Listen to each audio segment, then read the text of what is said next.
Thank you, Veronica. So going back to how the overview will be what the methods are, and then how we've embedded them and used them throughout the last 7 years in our, like I said, AB 86 phase, AEBG phase, and now our CAPE phase, and going into a 3-year plan, kind of the ways that we can use it. So we'll go to the next slide, Jorge.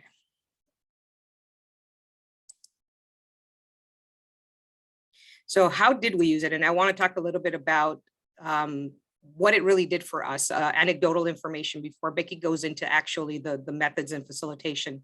So what it did for us initially, it did bring a region together. You know, at the beginning of AB 86, we weren't really sure what was happening. I know I was tasked as a coordinator when I was hired to put together a regional plan. Now, mind you, I never done that before. So I was a little intimidated by the experience myself. But what we did is I approached at that time in the Inland Empire, in San Bernardino specifically, we had an organization, the Alliance for Education, and they had been working with many of the superintendents and other community providers in the area for many years. So I approached them and said, hey, can you help me out? I'm trying to gather all these regional folks to put together a plan for adult education. Could you help me with contacting all these different community individuals and, you know, superintendents and college presidents and so forth? And so they were very gracious at the beginning, and they did. As we started moving into the phase of actually having these meetings, regional meetings, I had approached the director at the time, who was Deborah Mustaine. I said, hey, Deborah, I need some assistance. Would you be willing to come in and facilitate a meeting for us? Now that we've gathered these superintendents, I need someone in the room who's a little independent and actually knows how to facilitate. That was not my skill set at the time. And I remember she thought about it for a couple of weeks and then got back to me and said, you know, I'm not available that day. She says, but I'm going to give you my top facilitator. And I thought, wow, all right, I just won the lottery. They're going to give me their top facilitator. I didn't know top was the method. To me, I thought, hey, Becky is the best. She's at the top. So I took it and ran with it. I called Becky and she came and we met, and I told her really the entire project, you know, there's a regional plan that needs to be put together. There's a lot of individuals. We need input from everybody. And she says, I have the right method for you. And she said, but before we start with the method, she says, we got to kind of set the stage in this planning area. And I said, okay.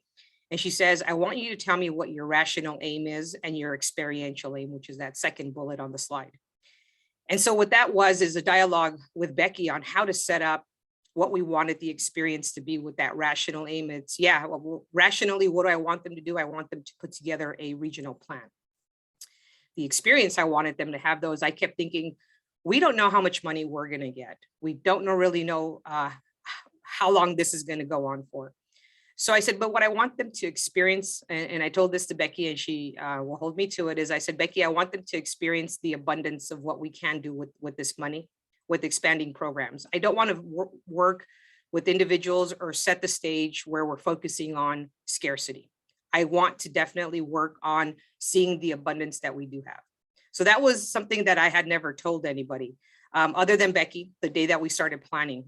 And how do I know it works is that 5 years later, when one of the superintendents retired, on her last day, we gave her a nice little vase as acknowledgement for a lot of the things she had done. And as we were walking out, she said, why don't you walk with me? And I said, sure. So as we're walking out, she says, you know, 5 years ago, I came into this room thinking we were all competing with each other for these resources. She says, and through the methods and everything we did, she says, today I walk away knowing there was always enough for all of us. And to me, that was confirmation that that planning phase at the beginning that I did with Becky was setting the stage for what the outcomes would be. So again, what does the top method do? It does work on inclusiveness. You know, in the room here, I'm showing a picture. You might recognize some of these individuals. These are individuals from our consortium. Some have retired since, but we had teachers, we had counselors from the K-12 system, administrators from K-12. We had deans from community colleges, faculty from community colleges. So we did have everyone in the room that needed to be there. They're the content experts, and Becky will talk a little bit more about the role of a facilitator, and it's not to have that content. So this brings in participation from everybody. And that, I think, is where the true power happens, because the buy-in happens at the local level. And then when administrators are able to see that everyone took part in creating this and coming to that consensus, it really builds that momentum you need to keep going. So it is about participation. It does break the silos. And again, we use different methods depending on what we were doing at the time. So the different methods eventually put together my entire regional plan. That regional plan that we submitted to the state was done based on the facilitation of each one of these. We call them work group or hub meetings. And so Becky puts together a document that she gives me afterward, after the facilitation, that I'm going to show you some examples at the end of the presentation, what it looks like. And all of those documents went into our original AB 86 plan. So that plan is available on the state website. So any of you could go and take a look at it if you're interested in seeing what the facilitation method was for each one of the at the time it was 5 program areas. Now it's the 7 program areas that we did. And I think that was it for the first slide, Jorge. We'll go on to the next one. So I want to just show you here. This is, we'll refer to it, that big blue, we call it the sticky wall, because it is really sticky. And this is how we work in terms of, you see the little white note cards up there. Everybody's ideas get placed up there without a name. So then they're all taken into consideration equally. You don't, take an administrator's card and say, oh, this is more valuable than a teacher's card. It's quite the opposite. It's everybody's card is important. So everybody's voice gets heard. And again, we have a method to how these ideas get placed up there and then how they get organized. Go to the next one, Jorge. This is what it looks like as we work towards getting to consensus. Again, all of these white note cards are what everybody's ideas are that get placed up there. And then those yellow cards up on the top are the descriptor of what goes below. And that becomes the consensus for that particular dialogue. And so Becky will talk more about those in detail, but I wanted to, visually, you could see what that looks like. It'll make it easier as she goes through the components for you to remember what it looks like visually. And again, this was before COVID. During the COVID pandemic time, we still had our annual plan facilitated with Becky. Instead of having a virtual sticky wall where you could walk up and put your little note cards, instead we used a program called Mural that allowed us to do this remotely. We'll go to the next one, Jorge. So I just wanted to show you again, this is what it looks like in the room. We had mixed tables, tables with administrators, teachers, counselors. Everybody comes together and through this facilitated manner focuses on the issue at hand. And then everybody contributes towards that to reach the consensus in the room. So we'll go to the next one, Jorge. So now I hand it over to Becky. Thank you, Emma. So I wanted to start out by kind of setting some context in regards to roles, because there are different kinds of leadership roles. Facilitation is a leadership role. It's one of them. But I know that all of us wear different hats at different times, and we play different roles, and each role has its own particular style and its own particular value.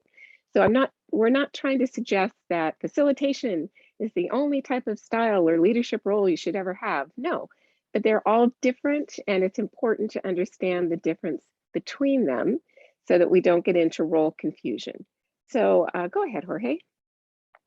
What I'm going to do is I'm going to compare and contrast 4 different types of leadership roles, which are the consultant role, the trainer, a hierarchical leader, and a facilitator. So again, all of these roles have their own validity, but they are all a little bit different. And I'm going to contrast them according to what each of these leaders assume, know, seek, rely on, and expected results.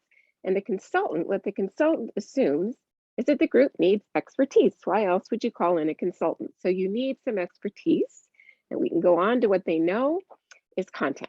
So they really understand everything about what they're coming in to talk to you about. They understand the content, they have the expertise, sectoral strategies, that's their part of their role. So what they seek is compliance to their recommendations. Because why on earth would you use them if you weren't going to comply with what they recommend? And what they rely on is their own experience and training. So this is up to them. And what they expect to see is leadership approved change. So let's see. And I see that in chat we have Oh, do you have the presentation in a shareable format? You know, we haven't talked about that. So we don't have that right now. And I guess, Emma, that's something that you and I can talk about. Absolutely. And I'll There's a say way we can. for now, you could put your name, your email in the chat. And then once Becky and I kind of work on that, because of the compliance part, we could send out something to you. Okay, our pleasure. All right. So let me then go on to talk about the trainer. Now, this is where a lot of role confusion comes in. Often people will call for a facilitator and then they say, and our trainer is here. Well, it's a very different role. What the trainer assumes is that the group is seeking wisdom. The trainer knows things which they are going to impart to you. And that what they know is the content. What they seek is learner clarity. So they just want to make sure that you understand what they are training you on or to do. What they rely on is research and their own learning and training. And what they expected results, are understanding that that's what the trainer wants. They want you to understand what they are training you to do or to know so that you can go out and do it. Now, the hierarchical leader, this is probably the most well-known leadership style. It's dates way back to before the Industrial Revolution, probably from the first time the first caveman said, you go out and you hunt and you stay here and you cook. There's always been this style where it's somebody who's at the top. So the hierarchical leader assumes that they are the authority. They are the top gun. They are the ones that are calling the shots. So what they have to know is what to do. And they need to know what to do in any situation because they're called on to do it, which can be tough because things are changing so rapidly. It makes it harder and harder to be the person at the top. What they seek is the right decisions because they're making the decision. And if they're wrong, it's going to fall back on them. So they're always looking for the right decision.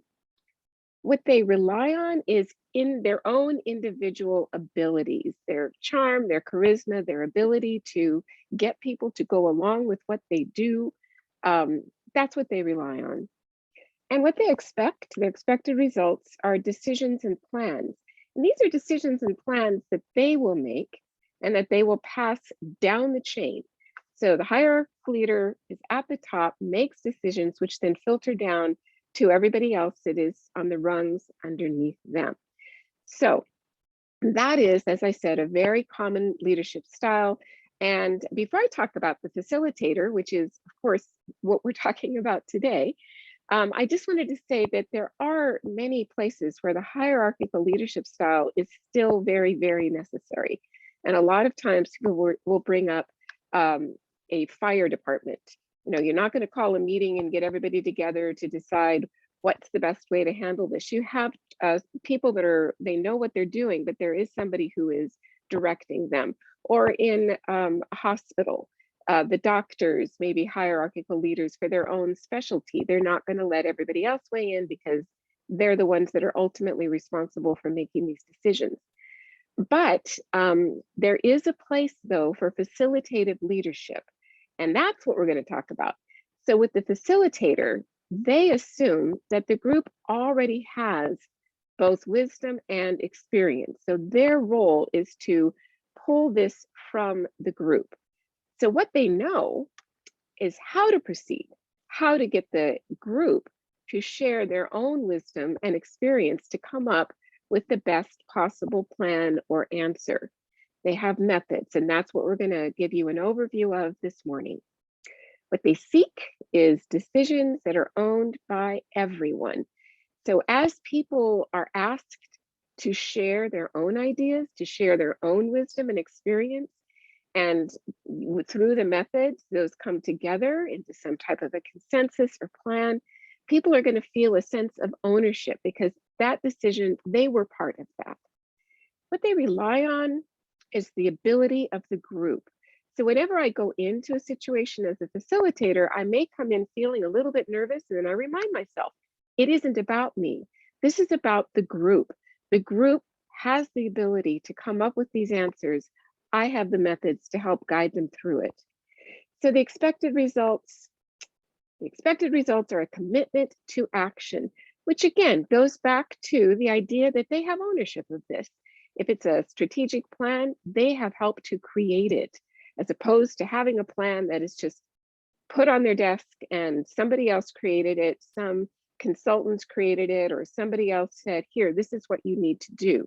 And you might have a consultant who knows a lot about this industry or this sector, but if the people that are going to be carrying out the work were not involved in creating the plan, they are less likely to feel a commitment to action, to seeing it through, because they may have a feeling that, you know, nobody asked me about this.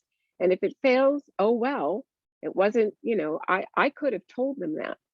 So with the facilitative style, the commitment to action is organic. It's sort of built in. So we can move on to the next slide. So I just wanted to ask you, I was going to ask for a show of hands, but since you're off camera, just to drop this into the chat, which role do you see yourself in more often? Do you see yourself more often as a consultant, a trainer, a hierarchical leader, or a facilitator? So I'd be interested in just seeing responses in chat. Where do you see yourself? What role do you see yourself in? Facilitator, yay! Consultant, facilitator, consultant, facilitator. Ah, between facilitator and hierarchical leader, interesting. Facilitator, consortium director, facilitator, facilitator. Depends on which hat you're wearing, absolutely. Facilitator or trainer, facilitator, consultant, trainer, facilitator, trainer. Lots of facilitators, awesome. Trainer, consultant, trainer. Yeah, lots of roles. A leader who needs to facilitate, a trainer too. Pivot between consultant, trainer, and facilitator, all hats, depending on the weather. And we've got another email for the PowerPoint. Awesome. Okay. All right. Well, thank you for kind of giving us a feel of who's here. It's really awesome to see so many facilitators are already with us. On an upcoming slide, in just a moment, I'm going to ask you to do some annotations. And if you haven't, you may have already done this in Zoom. If not, this was a trick that was new to me. It seemed like some kind of magic. And that's just because everything is new to me. I'm new to a lot of technology. But if you haven't, here's a little tutorial on how to annotate. So the first thing is, on the next slide, you are going to go up to the window where you see that you are viewing Jorge's screen. So click on that on View Options. And once you click on View Options, next slide, you're going to scroll down to where you see Annotate. So next slide, there it is. Click on Annotate, and then you're going to click on the T for text. So that's how you can annotate right on the screen. So this is what I'm going to ask you to do on the next slide. Everybody who would like to annotate, please do that. And I want to talk about what factors make participation difficult. So one of our foundational values is inclusive participation. So think about what factors make participation difficult in groups, and just go ahead and type it anywhere on this screen.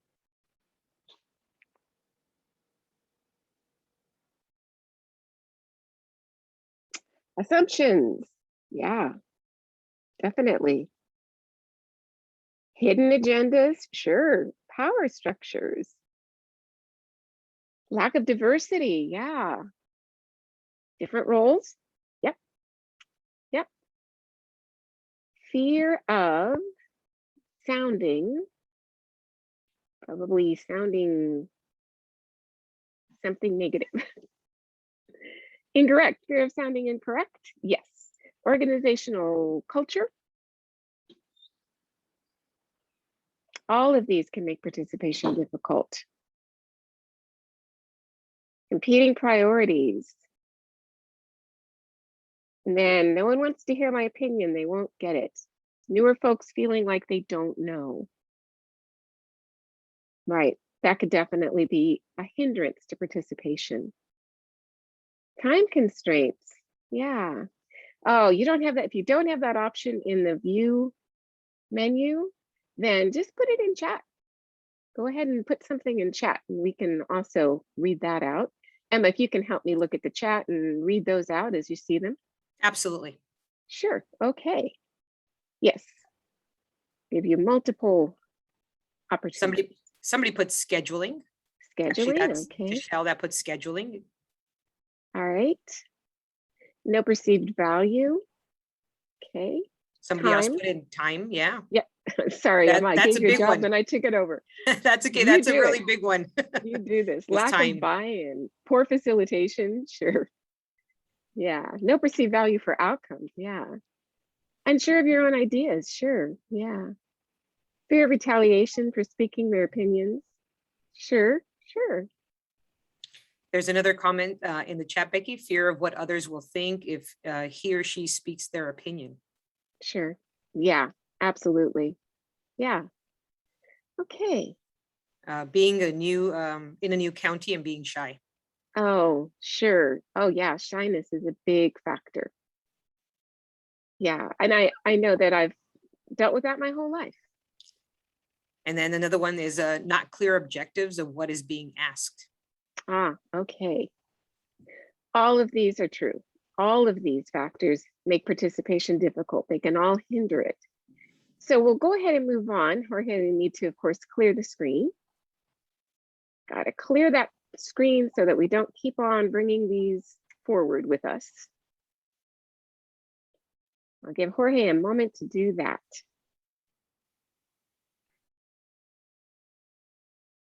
There you go. The first time I did this, the notes just kept on popping up and I panicked because I didn't know what I was supposed to do. But here we are. I wanted to talk a little bit then about facilitation dynamics. So these are just sort of things that might be clear. Jorge, yeah, go ahead and unmute if you'd like and tell everybody how you did clear the screen. Yeah, go ahead. Is there an echo? No, Go I ahead hear you. and go to the screen where you annotated, and it's towards the right where it says clear. There's a little trash can icon, and then you go clear all drawings or clear my drawings or clear the viewer drawings. Thank you, Jorge. Yeah, I did see another thought that came up right now of deficit thinking, which I think that Emma talked about that, and that is definitely something that can impact participation. So now talking about facilitation dynamics. Let's go on to the first part of that, next screen. Okay, this is really essential. Facilitators focus on process more than content. And I know a lot of you are facilitators already, so you know this well. But as a facilitator, you don't walk in with an outcome in mind, other than whatever the rational aim is. But you're not going to decide for them what their plan's going to look like, what it is that they're specifically going to do, because that's up to them. It is the process that you want to be able to focus on, the methods that you're going to use to get them to that place. So you focus on process, you are not focusing on the content. Okay, Christy, what was that note? Just hit save and the screen did what? My computer now has a ping file of the last screen you were showing. Oh. So if you want to capture a slide, like a screenshot, I just learned that and I was kind of excited. I felt the need to share. Thank you. Oh, well, I was this many days old when I learned that from you. That is awesome. Thank you. Okay, cool. All right, so the next slide, facilitators are flexible, which is an essential quality because you can't just panic when things don't go the way you think they're going to go. Just stick to the process, stick to the methods, but sometimes you have to kind of reevaluate what you're going to do. And just as a simple example, when Emma and I were first preparing these slides and talking about it, we had said with the slide that said, which role are you most often in?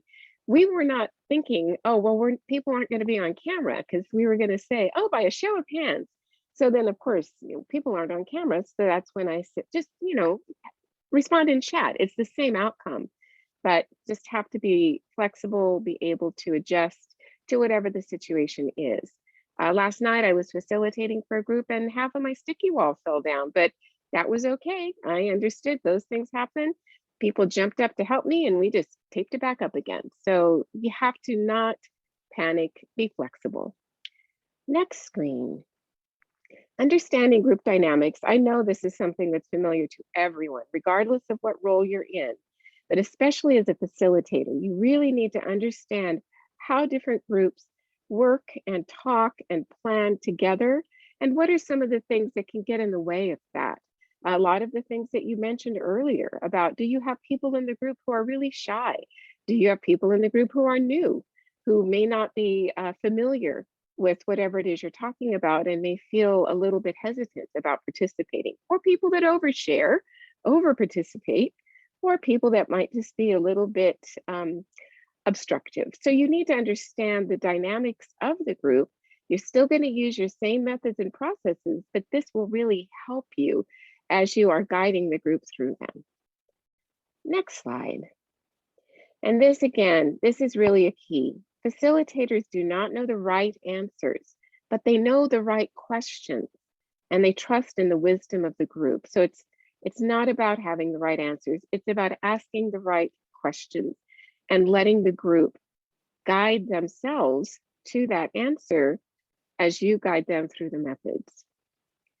And so finally, facilitators get things done. I like to think of us as superheroes. We get things done, and we really do. We make sure that things don't drag on, that plans don't keep spinning and spinning. Everything is done purposefully and intentionally, and the methods allow us to make sure that things are going to get done. And these are the methods that we're just going to briefly touch on today. I will spend a little more time talking about the first one, which is the focused conversation, but we're also going to touch on the consensus workshop, the action planning method, and then finally strategic planning, which is a combination of these methods. All of these methods can be used alone, or they can be used in different combinations, and the strategic planning method uses all of them. So let's move on to the next slide. And this is the focused conversation.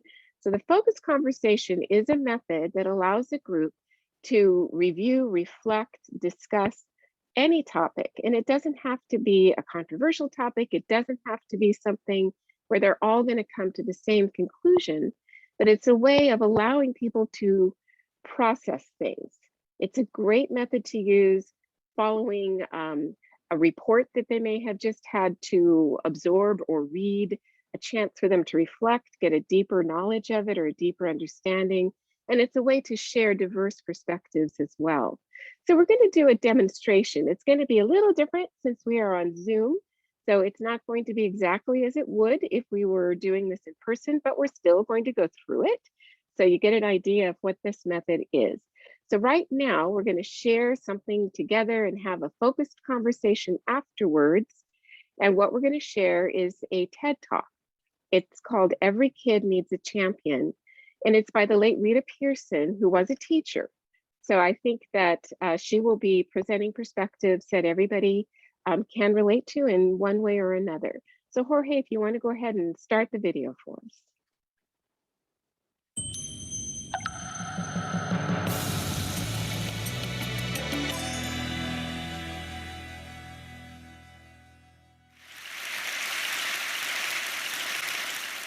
I have spent my entire life either at the schoolhouse, on the way to the schoolhouse, or talking about what happens in the schoolhouse. Both my parents were educators. My maternal grandparents were educators.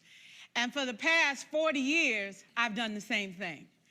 And so needless to say, over those years, I've had a chance to look at education reform from a lot of perspectives. Some of those reforms have been good, some of them have been not so good. And we know why kids drop out. We know why kids don't learn. It's either poverty, low attendance, negative peer influences. We know why. But one of the things that we never discuss, or we rarely discuss, is the value and importance of human connection.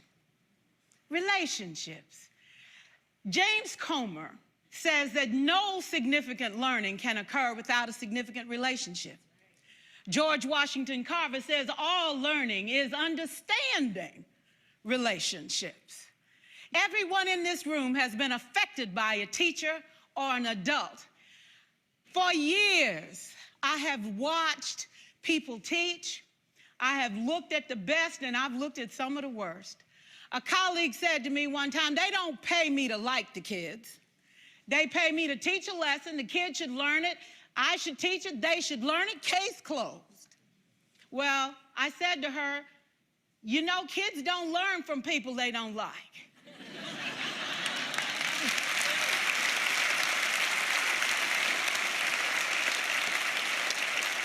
She said, that's just a bunch of hooey. And I said to her, well, your year is going to be long and arduous, dear.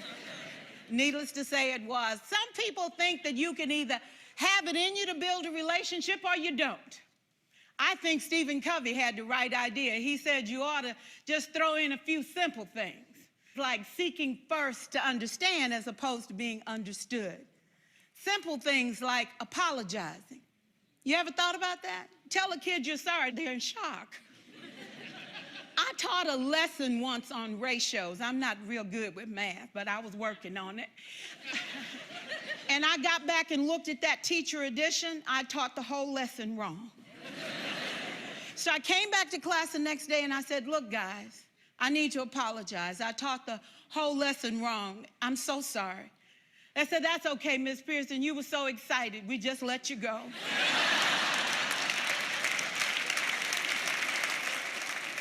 I have had classes that were so low, so academically deficient that I cried. I wondered, how am I going to take this group in 9 months from where they are to where they need to be? And it was difficult. It was awfully hard. How do I raise the self-esteem of a child and his academic achievement at the same time? One year I came up with a bright idea. I told all my students, you were chosen to be in my class. Because I am the best teacher and you are the best students, they put us all together so we could show everybody else how to do it. One of the students said, really? I said, really? We have to show the other classes how to do it. So when we walk down the hall, people will notice us. So you can't make noise, you just have to strut. And I gave him a saying to say, I am somebody. I was somebody when I came. I'll be a better somebody when I leave. I am powerful and I am strong. I deserve the education that I get here. I have things to do, people to impress, and places to go. And they said, yeah. You say it long enough, it starts to be a part of you. And so,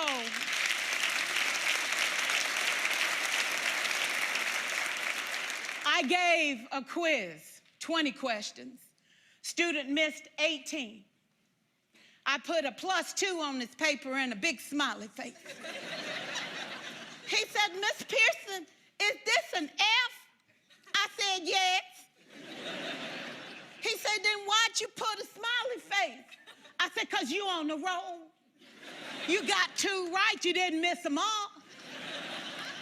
I said, and when we review this, won't you do better? He said, yes, ma'am, I can do better. You see, -18 sucks all the life out of you. +2 said, I ain't all bad.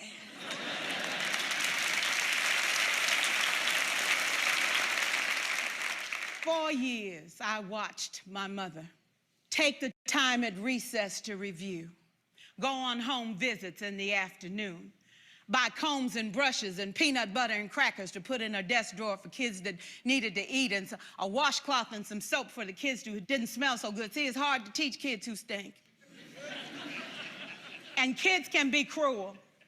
And so she kept those things in her desk, and years later, after she retired, I watched some of those same kids come through and say to her, you know, Miss Walker, you made a difference in my life.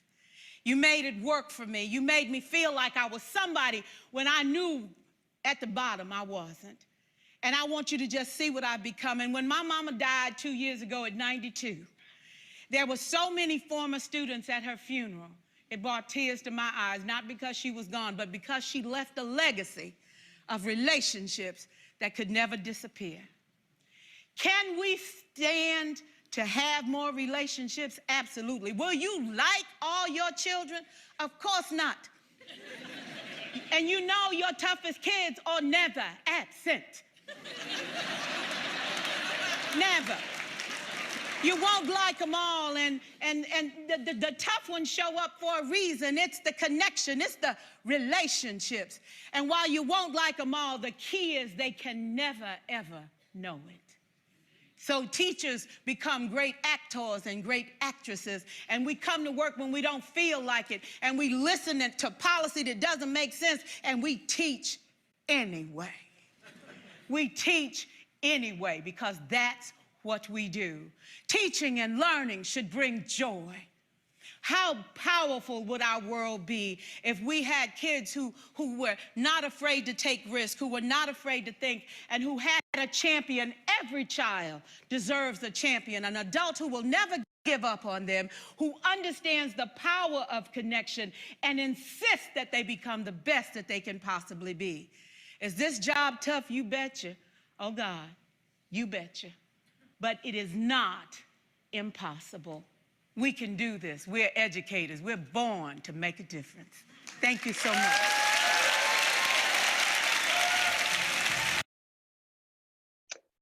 Okay, so before we go through what the method is, let's just stop screen sharing for a moment, Jorge, or for a few minutes, and we're going to have a conversation. So, yeah, I've already seen in chat some great responses to this video. So I wanted to go through some discussion questions, and it is going to be a little different because we have so many people here in our group. I would like you to, if you feel comfortable, to unmute and answer. Please do that. And if you'd like, you can go ahead and drop your responses into the chat, and we will try to keep up with them and read them out. But we're going to start. I just want to start by asking, just really simply, just what's one word or phrase that you remember hearing? Just a word or phrase, don't explain why. And I'll start. What I remember hearing is kids don't learn from people they don't like. Somebody else, what's a word or phrase that you remember hearing?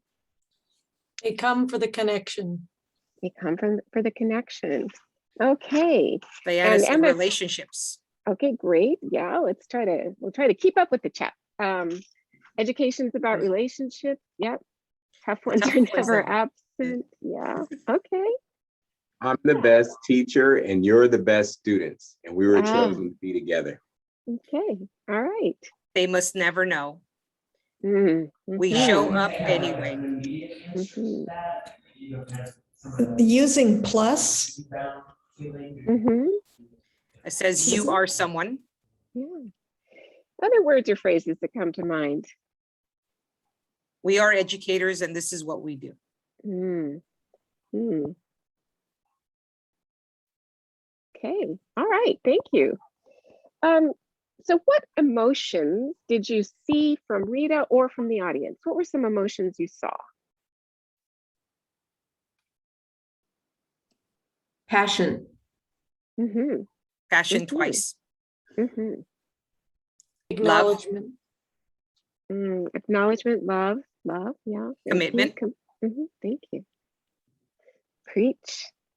Hope, Hope. caring. Mm-hmm. Compassion. Realization. Mm-hmm. Mm-hmm. Willingness to admit an error Thank in you. her story.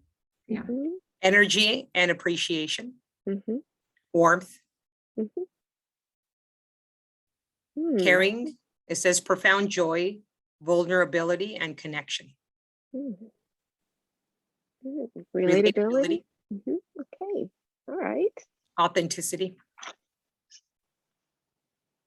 A little bit of guilt maybe, and connection, And heart. heart. Yeah. All right. Well, I just want to go on and ask you, what emotions did you experience personally while you were watching this? And I say love, relationships, connections, and valuing heart. So experience personally, love, able to admit you may not like everyone, joy, grateful to be a teacher, hope, empathy. What else? Move to tears. And again, you're welcome to unmute and speak it if you'd like. You see in chat. Goosebumps. Goosebumps. Pride, Pride. hope. Go ahead, Emma. I'm I taking would your say job. inspired and sadness. Thank you. Sadness that I didn't have such a teacher. Mm. Thank you, Wendy. Mhm. Would love to be that inspiring, Mhm, energized. I have things to do and places to go. mhm, mhm, I want to be in her class. mhm. Inspiration. Wish that teacher was, wish that every Every teacher was like teacher, her. yeah. Sorry, that as the screen moves, I have to move with it. Plus Uh, one on what Michelle said. Yes, reminder that we can make a difference in people's lives. Mhm. Okay. So what did she say or do that made you smile? Anything that she said or did that made you smile? Oh, and we all need a champion at any age and stage in life. Thank you. Reminded we can make a difference in people's lives. Yeah.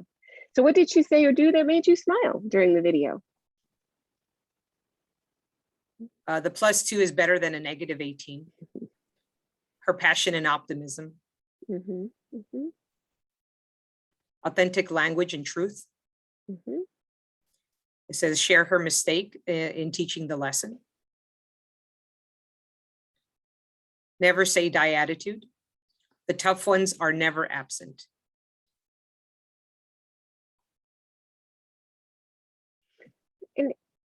Unwilling to give up on students. Mm-hmm. Mm-hmm. I loved for- when she reached her, Oh.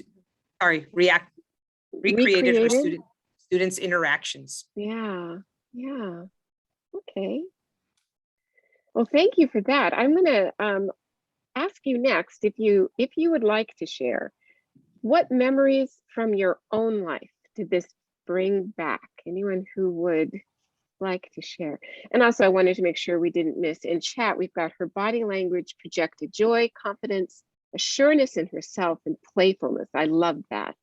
We can do this. We are educators. Okay. So anybody who has memories from your own life that this brought back that you are willing to share with us? And for this, you may want to just unmute and speak. But we also have one in the chat. Teachers who checked in, not just taught the lesson. She made me mentally review in my mind all of the good teachers that I had had. Mm-hmm. Thank you. It made me think about so I'm in my late 60s, and it was a time of where discipline and pull yourself up by your own bootstraps was very much the message. So there was not having teachers who are willing to be that a human being, but remained authority is what it made me think of. Thank you. Again, in the chat, they have great teachers I had and still remember them 20+ years later. She referenced that kids can be cruel and remembering times that was true.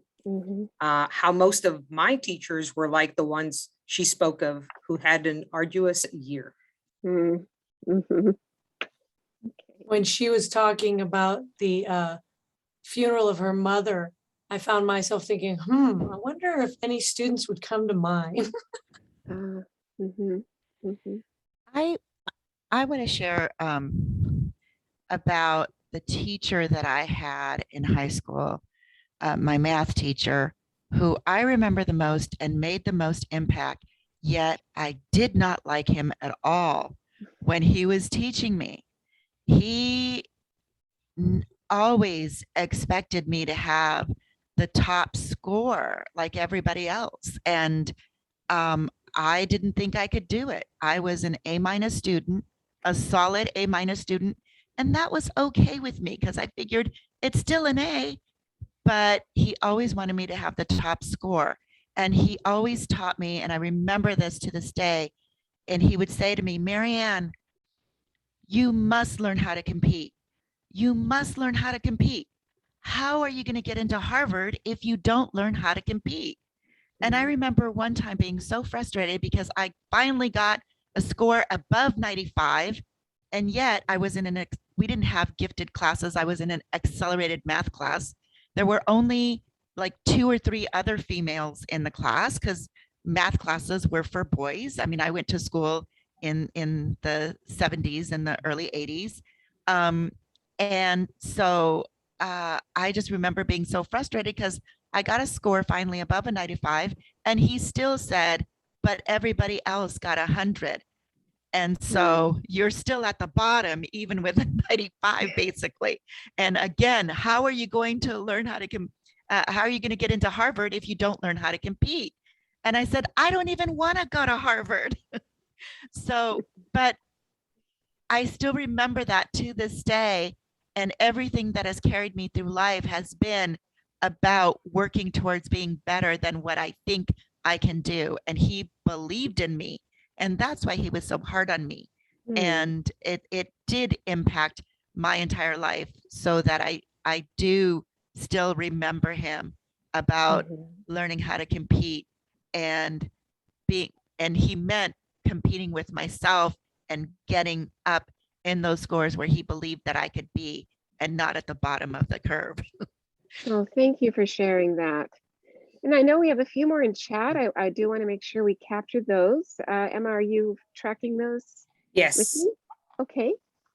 So back, we left off, I think, with Martha. So Diana Batista said, you know, we can do this. We are all educators, teachers who checked in, and then we went into. I think we maybe have left off with Ryan, teachers who made me feel smart, although I now perceive that as possible unconscious bias. A desire to have teachers like her at the schools I attended, from Veronica. And then from Darlene, I had a teacher that said, okay, when I said that I didn't study for the test because my dad was in the hospital, he told me that I still had to take the test. I said no, and was very angry that he still wanted me to take the test and didn't give me a break about my dad being in the hospital. I eventually took the test. He taught me that life goes on and you must continue, and so I did. And then Wendy, with reference to Marianne's story that she just shared, tough love and sexism rolled into one. And then to Shell, Dr. Arlene Piper, Mandy, one of my college professors, started every class with a daily affirmation and ended every class reminding us that we were kings and queens and we were the guardians of our own destiny. And Diana, thanks Marianne for sharing. And Corley, the memory of being called on to participate, the feeling of being recognized. Oh, thank you all for sharing those. Thank you, everyone. Thank you. So what do you think was the intended message? Anybody, what do you think was the intended message? Oh, but before you tell me that, Tom has shared with remorse. I remember as an elementary age kid scoring a quiz by dad. Scoring quiz by dad brought home from the 4th grade class he taught. I remember writing giant letter F on student papers. I was oblivious of how this could impact the kids. Thank you, Tom. Yes, and Marianne is saying yes, and the teacher who believed in me was male, and I never got that from the female teachers. Okay, so let's just get a couple of responses. What do you think was the intended message? 1 or 2 responses to this. The intended message.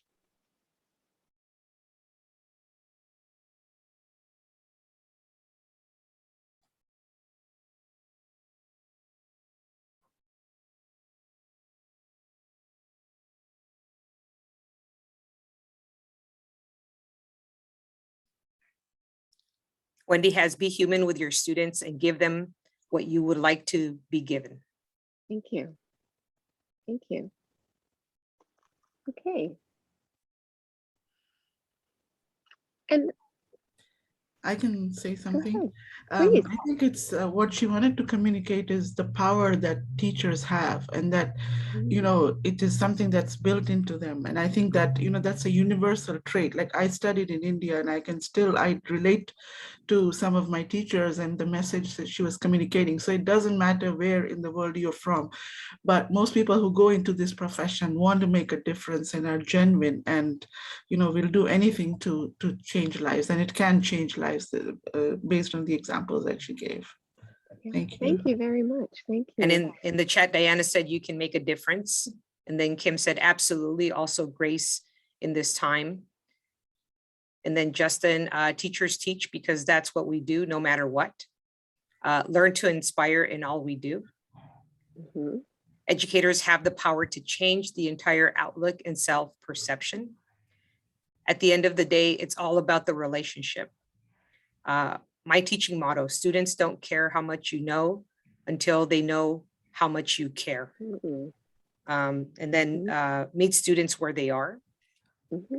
And then teachers each have their own style and authentic self to impact students. Be you and build relationships. And love the inspire comments, and the impact of your teachers stay with you for a lifetime. Thank you.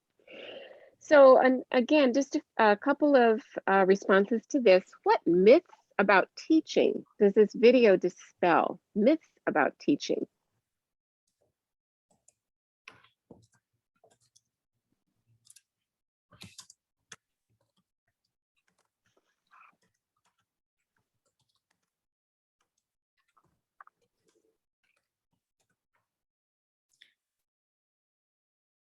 That it's the fault of the kids if they don't learn.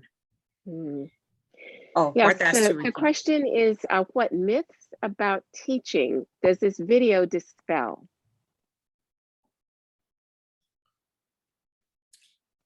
That teachers know everything.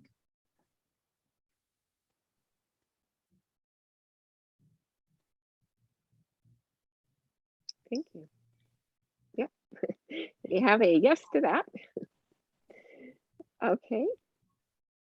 All right. Some more responses. That effective teachers are punitive. The only job of a teacher is to teach a lesson. That teaching is an easy job, summers off and short days. Teachers only teach the material.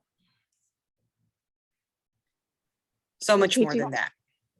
Teaching is not an 8 to 3 p.m. job. Okay. All right. Thank you all. So final question. And again, this is for anyone who would care to answer if you have a thought about it. What is something new or different that you'll do in your job or personal life as a result of this video and conversation? Something new or different that you'll do in your job or personal life with this video in mind. Oh, Mary needs to get to class. Get to class. Thank you. Yes. No Thank you for problem. being here. Thank you. Yes. And goodbye. So anybody have a thought about something new or different that they would do in their job or personal life after watching this video and having this conversation? Oh. Christy says, seek to understand. Yes. Sorry, we're gonna end up finishing each other's sentences, Becky. I know. You go ahead, Emma. To listen more, show more compassion, remember the relationships, respond, not react, trust in the goodness of humanity. Wonderful. Thank you all very much. So I think we're going to draw the curtain on the conversation so we can talk about what we just did. But I want to thank you first for being so open in responding and participating in this. I have seen this video now for several years. I've seen it many times, but every time I have a conversation with a group, I get new perspectives that I didn't have before. So I appreciate that. So with that, Jorge, we are going to go ahead and go back to the slides. I do want to capture what Ryan wrote in chat. Remind educators and administrators of the tremendous impact they have on each and every one of our students. Thank you all. So now I'm just going to go through an overview. That was the focused conversation. That's what we just did. That's what you just participated in. So it works on a 4-level structure. And we can go on to the next slide, Jorge.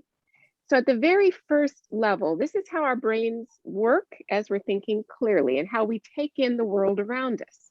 And this is what kind of is behind the method. So the first level of awareness is what we would call objective, and that's people taking in information with their senses. So it's what we see, what we hear, what we smell, etc. Taking things in with our senses. And we have our little, the next slide, we've got our little doughboy, and that is data that's coming into us. And that's just normal human life. Data comes into us all the time. But then at the next level of awareness, we call that reflective. This is where the sensory information connects with our emotions, our previous experiences. It's where we might have a gut, what we call a gut level reaction to it. So we've got the data, it's come into us, and now we've got some type of sensory, we've got the sensory information, a reflective response to it. So that's where we're showing the internal processing of the data and reflecting on it. So at the next level, we call this interpretive. So because we're humans, we can take that data that we got and our reaction to it and try to create some meaning from it. And in doing this, we consider other perspectives and our own reactions, and we consider options, we create meaning together when we're participating as a group. And that shows the doughboy doing exactly that, or person, I should say. And then finally, the fourth level, we call this decisional.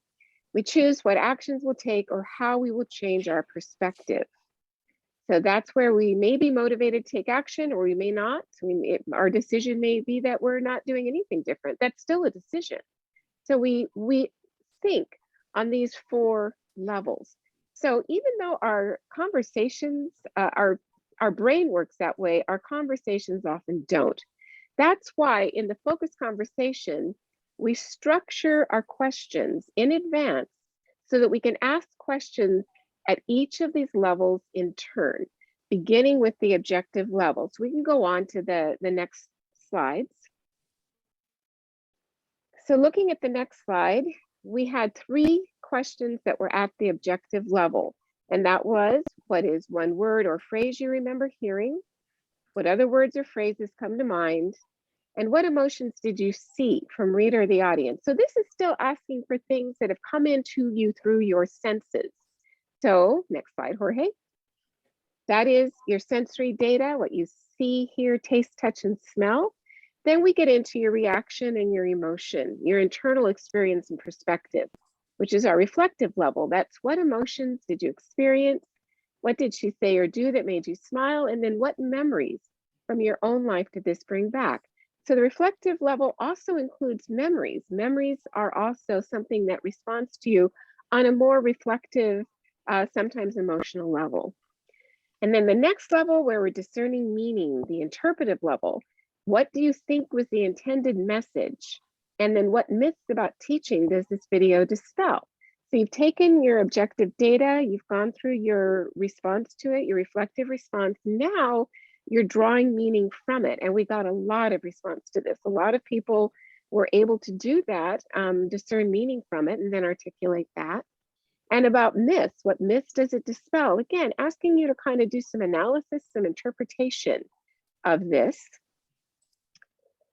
And let's see. Oh, and Wendy is making a comment here in chat. Let's go ahead and capture that. I see Bloom's taxonomy mirrored here. Interesting. Thank you, Wendy. And then finally, the action or choice, the decisional level. The question that I asked there is what's something new or different you'll do in your job or personal life as a result of this video and conversation. So that was the decisional level. So again, we're just briefly doing an overview of this. We actually have a day-long training to train people that Emma and I do on how to develop and to facilitate a focused conversation. And I do want to kind of, again, state that this is different when we're doing it virtually and with a very large group. It's going to be a little trickier, a little different, because we do want everybody to have a chance to be heard. And that's where Emma reading the chat for me is extremely helpful. But normally, in most situations, you would be probably doing this in person, maybe with a smaller group, maybe a work team, maybe following a meeting, or even with a family group, if you're talking about what you're going to do for Thanksgiving. There are a lot of ways that you can use the focused conversation.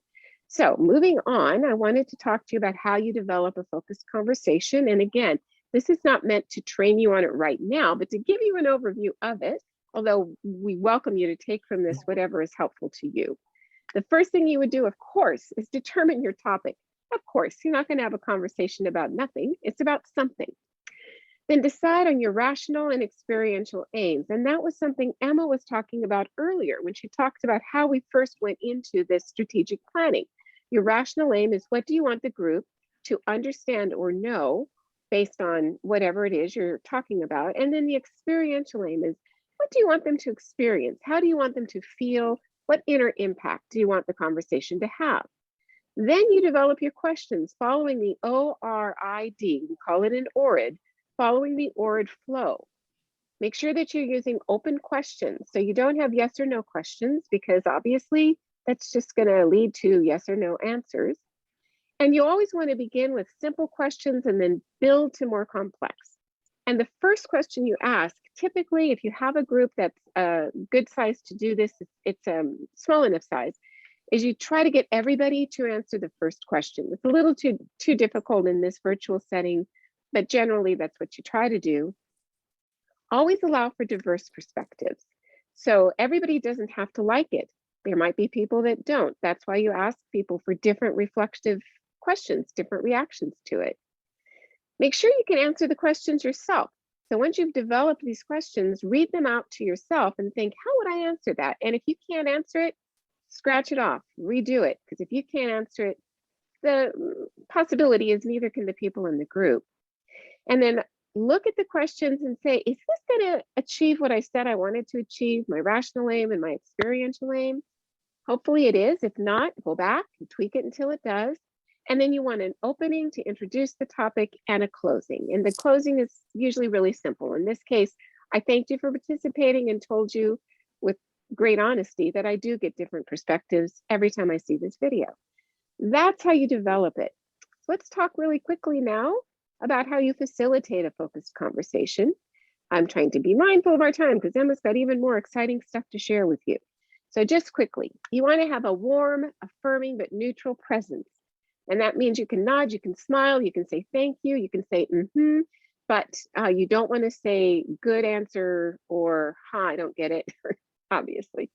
You want to create a safe atmosphere with your opening, usually. And if possible, when you're with a group in person, you want to sit with them. If you're standing in front of them, you're still perceived as being a teacher or a trainer. And in this case, you're just facilitating a conversation. So it's more comfortable for them if you're sitting. Make sure everyone can answer the first question. Make it really simple. And after the first question, then allow anyone to answer. Be comfortable with silence. That wasn't a problem with this group at all because you were very participatory, but there are some groups where they take time to process and think. Allow them that time. Don't get nervous. Don't try to rush forward. Just allow them the time to answer and you will get some answers. You should have a couple of extra questions kind of in your back pocket just in case they're needed. If a question sort of falls flat and it just isn't making sense, then bring up a different question.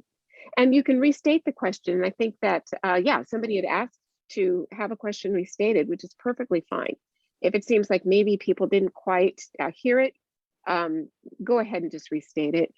Don't contribute your own ideas as much as you may want to. I always want to say, yes, that part really resonated with me.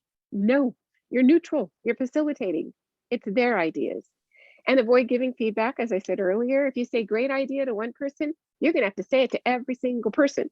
But they're all gonna think, wow, didn't think my idea was so great. Don't do it.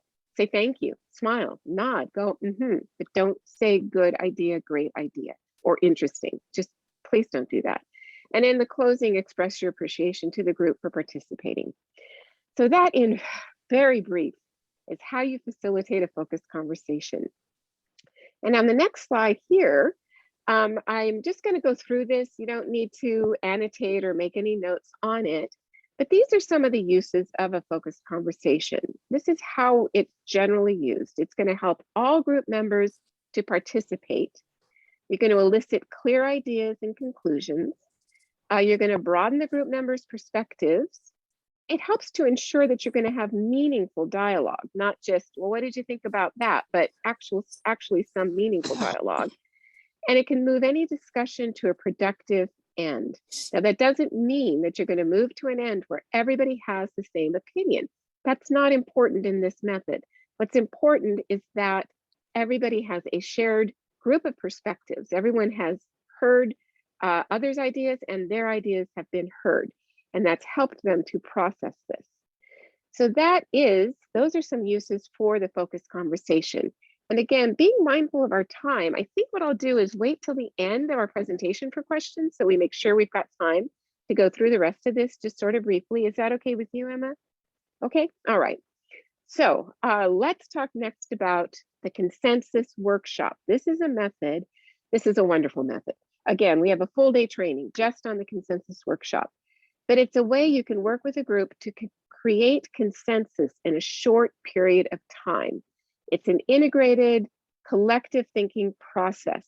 And Emma's got some images we'll see in a moment, but when consensus is reached, all the participants feel that their ideas and insights and perspectives and wisdom have been honored. So you use this to generate creativity in a short amount of time. This can generally take about an hour and a half, 2 hours usually at the longest. It infuses the team with a sense of responsibility. You integrate rational and intuitive thinking, and you build practical team consensus. So with this workshop, you are looking for consensus. You're usually asking a question, and by the end of it, you want the group to all come to consensus on how to answer that question. Also, I wanted to mention here, before we look at the picture, that, or before we go on to other workshops and then look at some images, Emma showed you earlier about all the cards that were up on the wall. This is a way that everybody's ideas can be heard, even if they're quiet and they don't usually feel like they can speak up in a group. They can write their idea down and they see it up there on the wall and they really feel good about it. So it really helps to incorporate all different kinds of participants' dynamics. So moving on to action planning. Oh, and here is the image that shows you that up on the wall. You can see all these cards that illustrates all the different ideas, diverse perspectives that all come together. Okay, now we can move on to action planning. Action planning is a wonderful process. It's probably the longest workshop that you would facilitate. Again, we have a whole one-day planning or training on it. It can take up to 3 hours, and it's to plan a single focus event or project that has a clear start date and a clear end date. Not strategic planning, where you're going to have a lot of different things that have to be planned for, a lot of different actions that are going to happen, but something where it's we're planning a wedding anniversary party. We are planning a kickoff to a campaign, things like that. So what it does, it helps you clarify and delineate tasks. You can align creative capabilities, interests, and resources, decide necessary actions, roles, and responsibilities, build trust, support, consensus, and enthusiasm, and create a timeline for getting things done. So even though it may take up to 3 hours to do this with the group, what this then eliminates is constantly coming back and going over and over and over the same ground, because it was really never clear who was going to do what and by when. All of that is determined before you leave the meeting. It's determined, it's put on a calendar, and it's clearly understood. So moving on then, we've got an image here. And this is showing how we were going about planning for action. And again, the sticky wall gets transformed. You'll see different images as we go through this, how it gets transformed for whatever it is you're doing in that moment. So here up on that left-hand side, you see we have the focused question that Becky is talking about. Is we specifically said, what do we want to see in place in 3 years as a result of our actions? So and that was, I need to apologize, just as Rita did when she taught the lesson wrong. This is actually an image of strategic planning, which is what we're going to talk about next. So this is exactly where it needs to be. I was jumping back instead of ahead. So with action planning, you really only have one thing you're planning for. But then, as I said, with strategic planning, you have multiple things that you're going to plan for. So with strategic planning, we can go ahead and move on to the next slide. It's a structured process that uses variations of the methods I just talked about. It's cohesive, participatory, helps the group make choices related to the overall purpose. It's comprehensive, pulling diverse information into the thinking process for an integrated whole system approach. It is intentional. Dialogue is creating clear intention that permits the development of alignment and consensus. And it's always future oriented. It's results oriented, and full participation throughout the process creates that sense of ownership leading to action that I talked about earlier. So this is what strategic planning is, pulling in the different core methods and bringing them all together so that people can reach consensus. Strategic planning That's a training that we also do. I know I feel like I keep putting in plugs for the training, but I think if you're interested in it, Emma is a wonderful co-trainer with me because she knows this so well, having been through it. That's not a one-day process. Strategic planning would take a couple of days, depending on how you're doing it. It's usually 12 hours to 16 hours. So you go through many components in doing this. And I am going to turn this back over to Emma because she's got some more slides to show you that I think will be familiar to you. So go ahead. So thank you, Becky. And so now I know many of you are wondering, these techniques, they sound great. Now, how do we actually use them? And I'll talk a little bit about how we actually used it. We've used it for our annual plan. We use it for our executive committee meetings. We use it for our 3-year planning right now. We've used it for any kind. One time we did a marketing work group to talk about regionally how to do this. Thank you, Veronica, 15 minutes. So I will be quick. Is we've embedded these within the planning, within the guidance that's given to us by the CAPE office. We actually embed these techniques into it. So I'm going to talk right here how to incorporate the facilitation into either your annual plan or your 3-year. And it goes back to what Becky said at the beginning. It's asking the right questions. But I want to be able to give you an actual example. So back when we had the AB 86 phase of creating the regional plan, this slide right here outlines exactly those questions that we asked. We had a transitions work group. Yesterday, I presented with my counselors and I tell them they're the vision we had 7 years ago. They came on board 3 years ago. It took us a while, but these were the questions that we asked. And each one of these became a focused conversation. Each one of these, we embedded the techniques that we needed to get our answers. So in our very first meeting, we said, what barriers stand in the way of providing effective transition services throughout our region? So that was the question we had up on the board.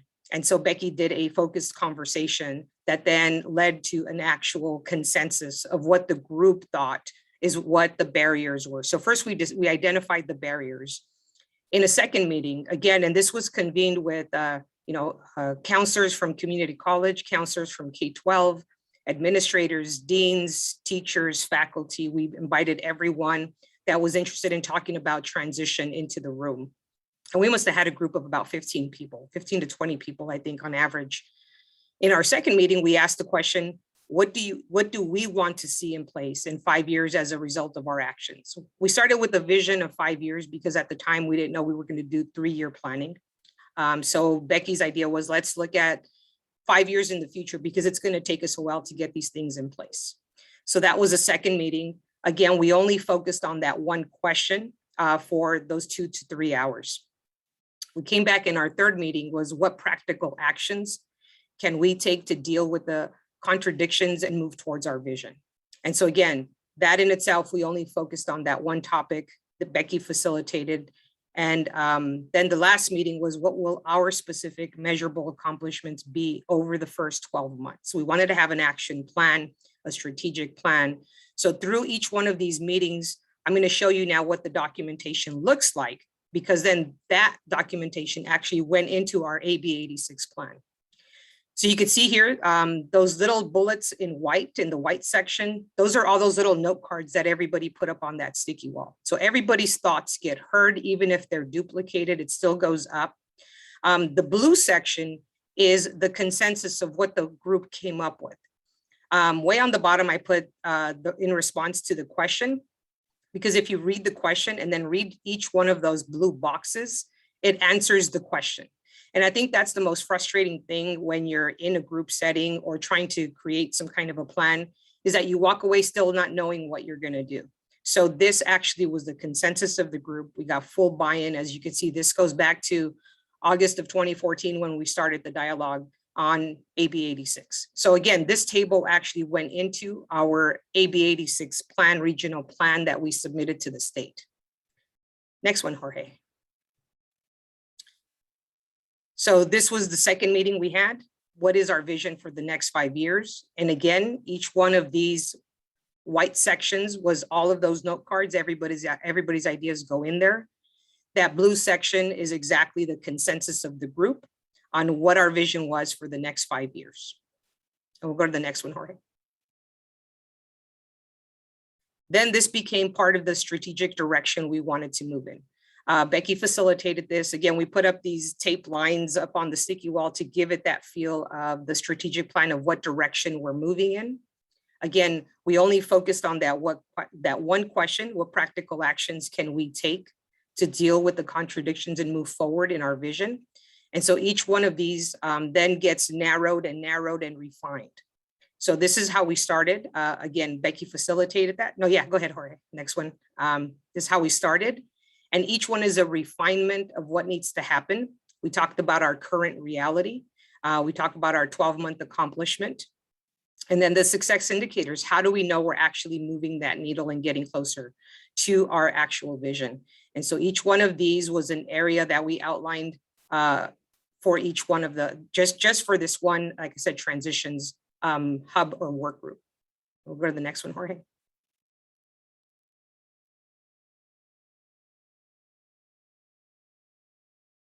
And again, there's a refinement that happens. This one here was, we actually drew out the 4 quadrants for each quarter and said, what does this look like? What happens in each one of these? So after we left the meeting, we had an actual roadmap, as I call it, a roadmap to getting to that vision. And to be honest, I still use it today in terms of every time, we know there's a lot of turnover within the consortium, new school directors, new principals, administrators. I use this as an onboarding tool. So what I do is I invite individuals in to be a part of what we've already done as a region. So they become a part of it, because I know too many times we're already working on something and somebody's new ideas come in and then they try to say, oh no, we shouldn't do it that way. We should do it this way. And it's like, but the group already decided to do it this way. So I invite them to become a part of what we're already doing. And that has seemed to work because we've been able to move forward with these action plans that we set forth 7 years ago. We'll go to the next one, Jorge.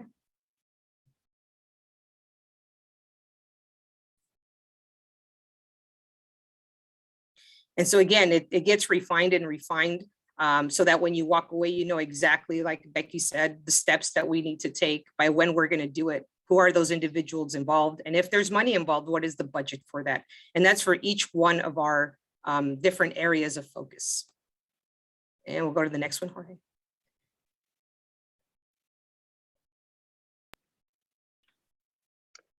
And Emma, I think at this point, I know we were Yes. going to do a closing word, but I'd rather ask for questions, I think. Yes, and I'll Veronica. just let you know, if Yeah, I so- was going to do a closing word, I would be asking you questions at 4 levels, but rather than that, I'd rather answer questions from you. So we've got a And few minutes left. we have 8 minutes. Veronica already sent me a 10-minute warning, so we have 8 minutes, Okay, but want to 8 open it up minutes. to everyone. Yes. And you could either raise your hand or you could unmute, like Becky said, and go ahead and ask your questions. Emma, Yes. this is Eileen Ollinger from Mendocino Lake Consortium. I was wondering, just with the size, I know you guys are big, Los Angeles, San Bernardino area. So you said 15 to 20 people. Are those your kind of like the strategic planning work group just within the consortium? And did you include community partners in that group as well? Yeah. So each one of those we call them hub groups. There were 7 different groups. This was at the beginning when we did the AB 86 phase. And so that one specifically was on transition. Most of the pictures I showed you, there was a group for ESL, there was a group for basic skills and so forth. Back then we broke them up that way. What we do now though, and yes, we did have some community partners in there. We had, workforce development board individuals. We had people from the county services, I think foster youth. We had some different individuals in the mix, all talking about transition. But I think that as the years have progressed, when we do have these meetings as well, we do invite each one of the, now, and I guess I'm going to say, because the way the funding is structured now, we have a fiscal agency. The way we focus our work groups now is by district, where before we did it by program area. So we've changed that a little. And when we do our big planning meetings, we've done different sizes. Becky has facilitated small groups of, 10 people, and we've done larger groups of up to 30 or 40 people. It just really depends on what we're doing. When we've hosted like our annual plan meeting, we do bring in all the districts, some community partners. We do have about 50 people in the room. And at that point, Becky will facilitate based on what we're trying to accomplish that day. I don't know if that Hey, answers Emma. your question. There are a Yes, couple questions thank you, in the Emma. chat. Okay. Thank you. So I know that we had talked about earlier about the PowerPoint being available. So that's something we're working on, right? Yeah, we're going to work on that. I know we have to follow some, compliance that the Cape office wants us to do. So that's why we couldn't post it. Okay. So we will go ahead and send. What I'll do is before we leave today, I'll copy the chat because I have everybody's emails on there. And once Becky and I refine the actual presentation, then I will send it out to you. So Annabelle, if you haven't already, if you'd make sure to drop your email into the chat, so we've got yours as well. And then Michelle has asked, have you outlined the questions and sessions you anticipate for the 3-year plan, aligning with the current template? Would love to see what you are planning. We actually have that meeting next week. So I don't yet, Michelle. It's still in the early parts, preparing for this summit. I think right now was our priority. And I do have a meeting set up with Becky for next week to have that discussion. I just sent her the template, sent her the guidance, so that we could start outlining how we will be doing our meetings. Our very first one right now is scheduled for December the 2nd, I believe. Told everybody I sent save the date, but we don't have an agenda yet, and we don't have the actual outline other than we're going to follow the template in the sense of the different sections. We want to make sure that we're answering each section of the template before April. That is our goal. So then our executive body can review it and then go ahead and send that out to review before they actually vote on it, and it goes into NOVA by June. We're still in our own planning phase right now. Any other questions? I do. Someone sent to me, Corley says, excellent presentation. Are the voting members for the public meetings participating in these? In the past, they come, we have an agendized meeting and they come to the big annual plan meeting where we discuss this. They have their own meetings every month. At the end of the month, they have their own executive committee meetings because we do have a different tiers. Talk about a hierarchy that Becky talked about. We do have a hierarchy where we have an executive body, steering committee, and then work groups. So yes, they're all invited, and it is a fully open to the public meeting. In the past, we've done it in person. Then last year we did our annual plan virtually.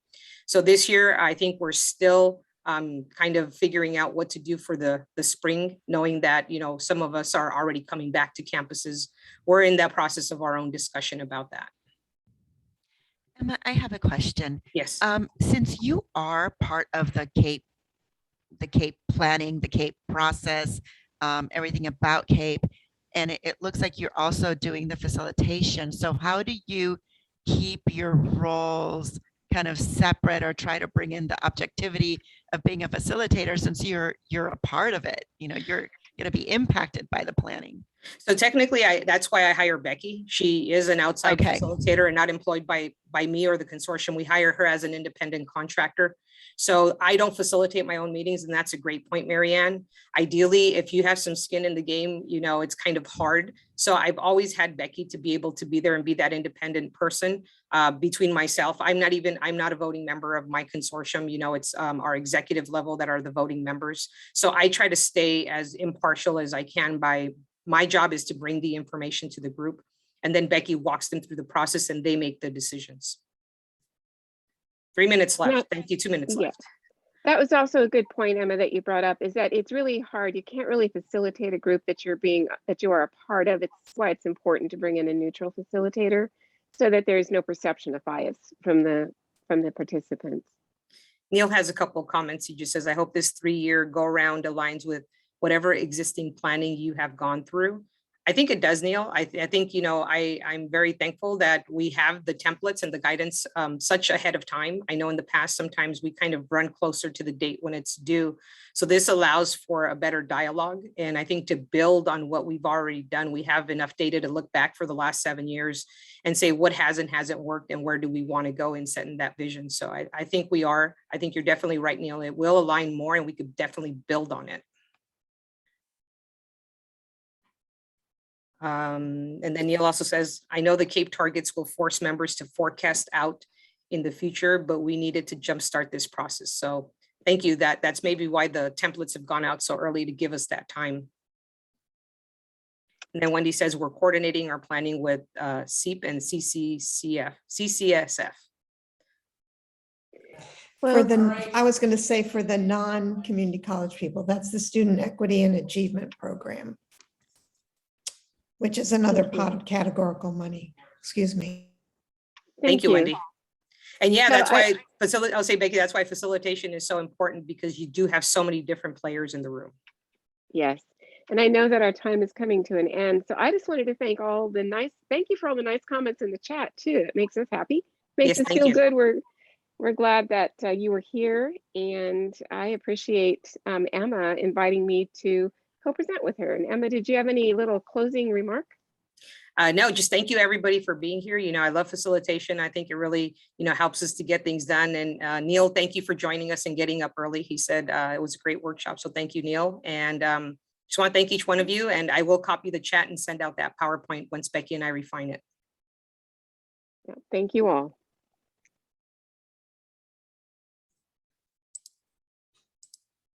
And take a moment to complete the evaluation and let Emma and Becky know what you thought about this presentation. And if there are other needs that you have, I posted the link in the chat. So just take a couple minutes to complete that. Thank you all Veronica. so much. You're welcome. The next set of sessions will start at 10:30. So we'll see you all soon. Thank you.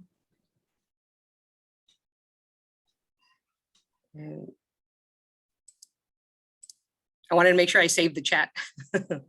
So I did. That's why I kept it open. I knew Yeah, that's what you were it doing. was a big one.